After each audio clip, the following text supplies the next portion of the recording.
China's electric vehicle industry is at a tipping point. Will it thrive or collapse under the pressure? On one front, domestic manufacturers are engaged in brutal price wars and feature battles, while on the other, they face global threats from steep tariffs and subsidies. The EU and USA are ready to slam the brakes on Chinese EVs going global. The Chinese domestic EV market is enormous, the biggest in the world. Yet only Tesla, BYD, and Li Auto have been able to make a profit. We have celebrated the winners in this race. But what about the casualties? Over 400 electric vehicle companies have vanished, and a staggering 90% have gone bankrupt in just 60 years. Only giants like Tesla, BYD, and Li Auto have managed to turn a profit in this cutthroat market. This is a battle of survival to see who is the strongest manufacturer. Chinese companies have gained a cost advantage through cutthroat competition in recent years, so only the strongest survive in China. Basically, all EV production supply chains are under Chinese control, giving China an almost insurmountable advantage that's nearly impossible for the Germans to catch up to. What's the Chinese government's role in this? How did China's electric vehicle industry gain such a head start, and what does the future hold? Behind the success of companies like BYD, how many have been left in the dust? Brought to you by DWREF, let's delve into the untold stories of China's electric vehicle industry. In May 2024, while Europe was still deliberating whether and how to impose special tariffs on Chinese-made electric vehicles, the United States took a decisive step. It decided to raise tariffs on Chinese-made electric vehicles from 25% to 100%. Folks, look, I'm determined that the future of electric vehicles will be made in America by union workers, period.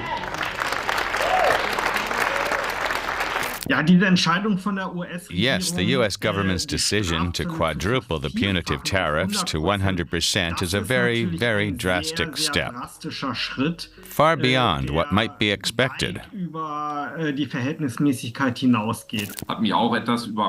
I was a bit surprised, and I find it disproportionate. The automotive industry is highly mature. Over the past 30 to 40 years, we've seen increasing global openness and integration. Removing trade barriers and free competition is good for the economy, so I think cutting things off like this is a very negative signal. The justification for the huge tariff increase is that the Chinese government has been heavily subsidizing its industries, particularly the steel, solar, and EV sectors, leading to massive overcapacity. Of course, we already know that China's overcapacity in the EV sector is a global issue. But setting punitive tariffs at 100% is very, very severe. And this is certainly because President Joe Biden is currently in campaign mode. Well, 100% tariff sounds huge, meaning the price of an imported Chinese EV in the US doubles. For the Chinese EV industry and global EV trade, it's not a significant issue. This only affects the 12,000 EVs that were exported from China to the US last year, which is really a negligible proportion of Chinese EV exports. In comparison, China exported over 5 million vehicles globally in 2023. The economic impact of selling 12,000 fewer EVs in the US is minimal. It doesn't change much economically. It's more of a political statement. Of course, there's also a domestic political dimension, especially in an election year. And it's also a statement against the massive subsidies in certain industries in China in recent years. We have mentioned subsidies several times now. Before delving deeper into the subject, let's see how Europe is dealing with this issue. For trade to be fair, access to each other's market also needs to be reciprocal. and we discussed how to make real progress on market access. I remain confident that more progress can be achieved. At the same time, we stand ready to make full use of our trade defense instruments if this is necessary. European Commission President Ursula von der Leyen made this statement after meeting Xi Jinping in May 2024. The trade defense instruments she referred to include imposing tariffs on Chinese EVs, similar to the US approach. Confirmed facts include the EU's announcement in October 2023 of a formal investigation into subsidies for Chinese-made EVs, saying it had sufficient evidence. It came shortly after numerous electric Chinese vehicles were showcased at the Munich International Motor Show. Im letzten Jahr hat China 1,5 Millionen Last year, China exported 1.5 million EVs, of which 500,000 went to the EU and only 12,000 to the US. This means the EU has a much larger influence. The EU can more responsibly and broadly discuss these issues with the Beijing government, and its influence in China is likely greater than that of the US due to the minimal number of EVs exported to the US. Da eben nur so wenige Elektrofahrzeuge dort überhaupt hin exportiert wurden.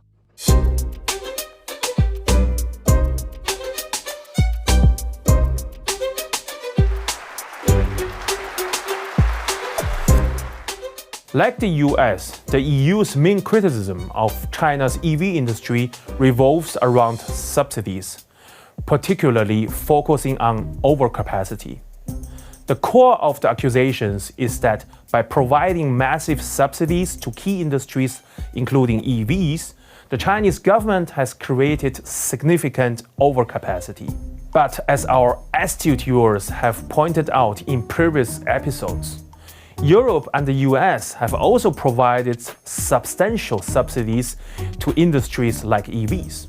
Why then is there so much focus on criticizing the Chinese government for its subsidies?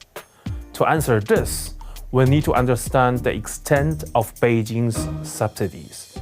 These are the 2019 statistics for industrial subsidies provided by the Chinese government. Compared to key OECD countries, China's are about 3 times that of the second place, the United States, nearly 10 times that of Japan, and more than 15 times that of Germany. A significant portion of Chinese subsidies went to the EV sector.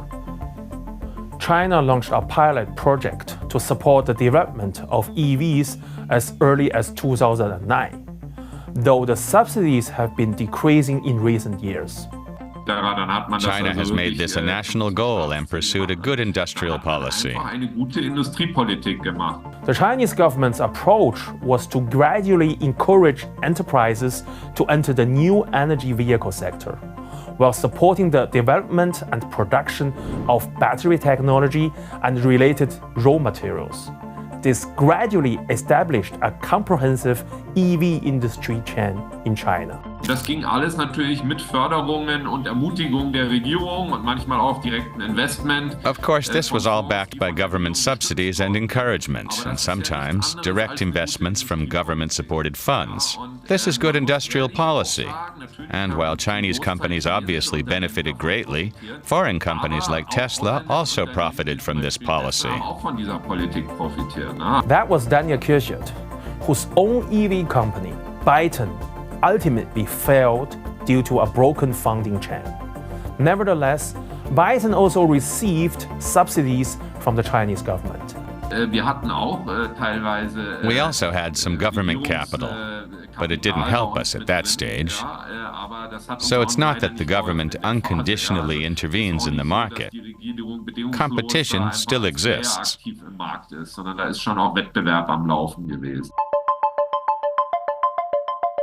Understanding the full scope of subsidies provided by the Chinese government to the EV sector is no easy task. However, from this chart of approved new energy vehicle purchase subsidies, we can get a glimpse of just how much money is involved. And here are the top 10 companies that received these subsidies. Leading the pack are BYD and GAC Group, which received massive direct government assistance from 2018 to 2022, particularly in 2022. This direct subsidy to local companies rather than foreign ones is a major point of criticism from Europe and the US, as it impacts fair competition in the international market and leads to significant overcapacity. China has had overcapacity for decades due to its system, which is not a free market economy but state-controlled. When the state or provincial governments decide to build a factory, it often isn't based on market criteria, but rather simply executed, leading to this overcapacity. Local governments across China's provinces have greatly contributed to the overcapacity problem.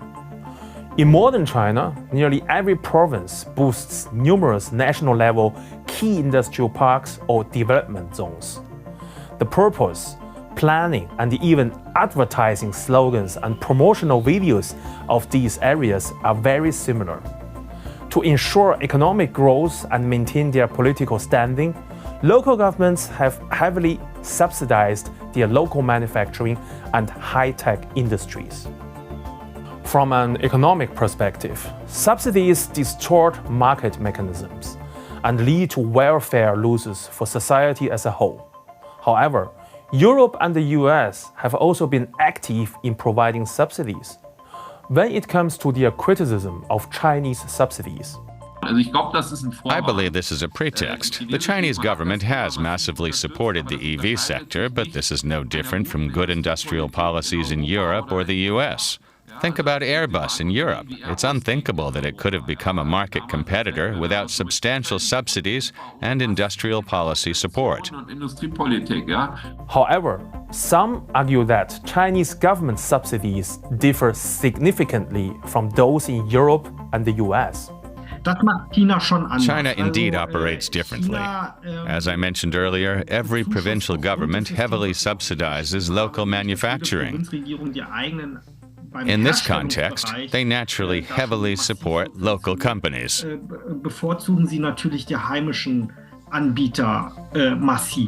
The Chinese government's actions have multifaceted impacts on the global economy.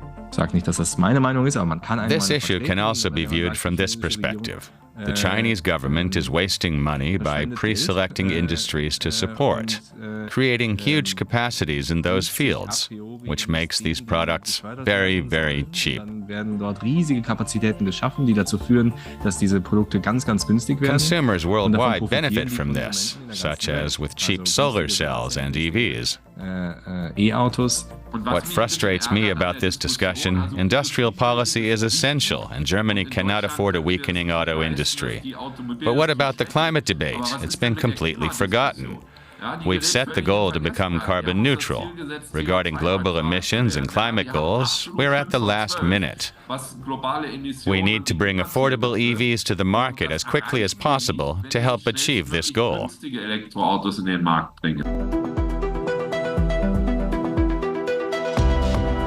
There are plenty of affordable EVs in the Chinese market. With the rapid expansion and continuous price cuts by companies like BYD, Geely, and Chery, China's EV market has become the most competitive in the world. This is a battle of survival to see who's the strongest manufacturer. Chinese companies have gained a cost advantage through cutthroat competition in recent years, so only the strongest survive in China. In recent years, the Chinese government has significantly reduced subsidies for the EV industry, letting market forces decide the fate of companies.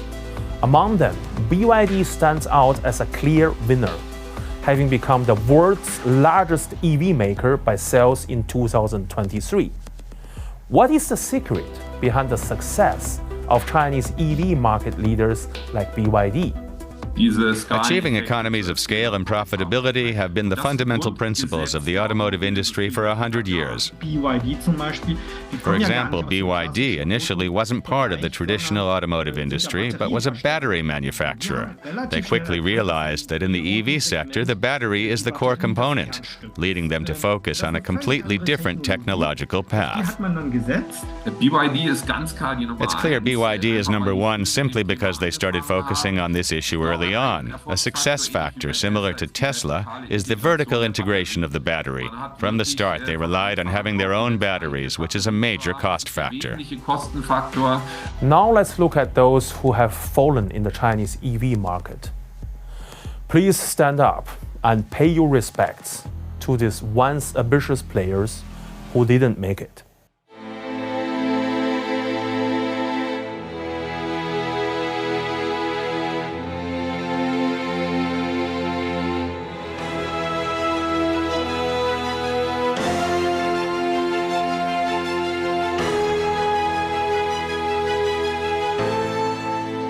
These are just some of the manufacturers that have recently been wiped out.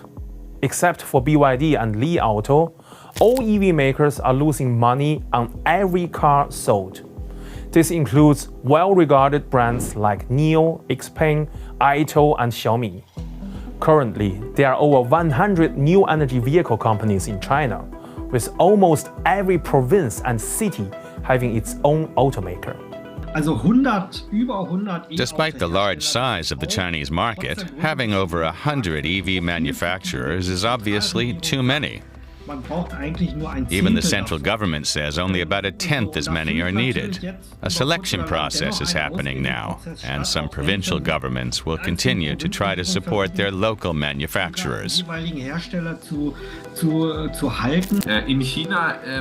The Chinese market is crazily competitive. I believe every major transformation requires multiple players to participate. And unfortunately, some will disappear, like my own company, Byton, did.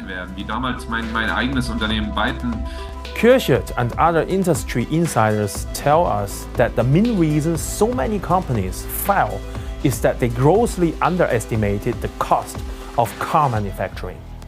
There is a consensus in the industry that without at least $2 billion in startup capital, it's not even worth talking about creating an EV brand.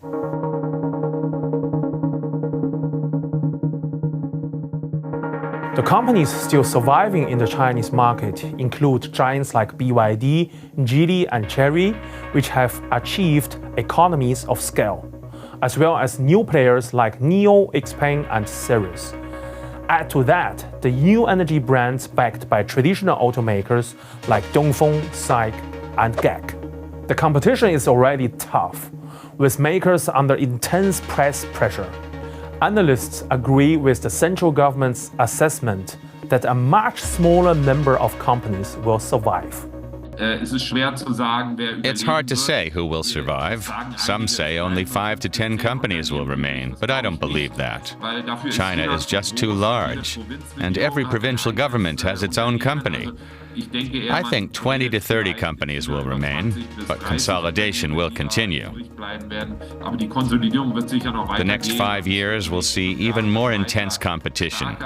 But I believe in EVs. By 2030, we'll see EVs have a global market penetration of over 50%. So, if half of the world car market will soon be electric, how much of that will be Chinese? It took China decades to reach over 1 million car exports. However, it only took a year to go from 1 million to 2 million. Another year to surpass 3 million. In 2023, China exported over 5 million vehicles, becoming the world's largest car exporter. I don't think this growth will continue, as entire regions will start sealing off their markets. Currently, only the Europeans haven't done so, but they probably will soon. What we're seeing is essentially markets closing. And Chinese automakers will also be affected, as they won't be able to continue marketing their cars globally. A closer look at the top 10 destinations for Chinese car exports in 2023 suggests that the threat of significant tariff increases in the US and Europe won't stop Chinese cars from finding buyers around the world. The US ranks 14th and Germany ranks 16th among export destinations. In contrast, for Germany, China's car market remains crucial. German manufacturers still sell a huge portion of their cars in China, so if Europe suddenly says, we will close our doors to Chinese manufacturers, China could easily say, we will close our doors to German manufacturers, which could be a disaster for the German economy. Chinese makers need to be able to compete in a market where buyers demand the latest technology and features. But that's not their own advantage over established German brands.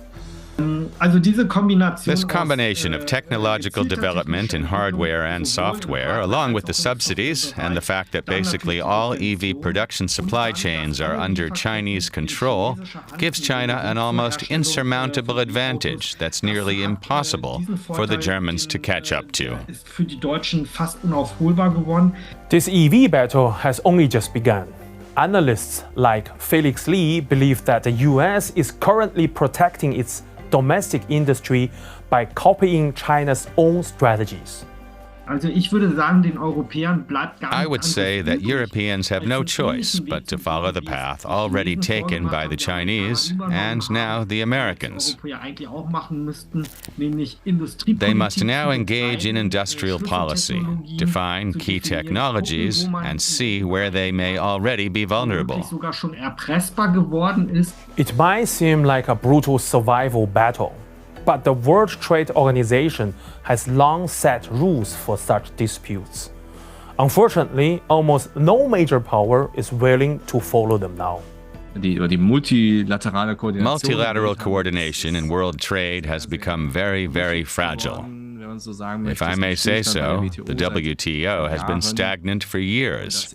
And this comes at the expense of everyone's welfare. Whether in China, the US, or Europe, we all benefit from this rule-based global trade. Once tariffs are set this high, it becomes challenging.